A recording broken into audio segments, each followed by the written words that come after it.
என்னடா குண்டு பிள்ளை குண்டா ஏன் சக்கரை கட்டியா அது நைட் ஆனால் இப்படி ஊழ விட்டுக்கிட்டு இருக்க வேண்டியது நிறைய மாதிரியா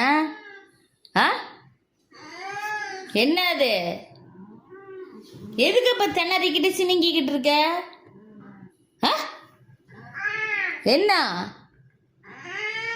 எங்க கூப்பிடுற நானா வர முடியாது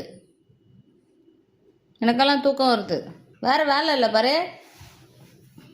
நல்லா பகலெல்லாம் கவுந்துக்கிட்டு தூங்க வேண்டியது நைட் ஆனால் கலகம் பண்ண வேண்டியது என்ன அவன் பிள்ளைக்கு எப்பட்டாவோ சாமி சாமி குழந்தைக்கு என்னவா தங்கமயில என்னடி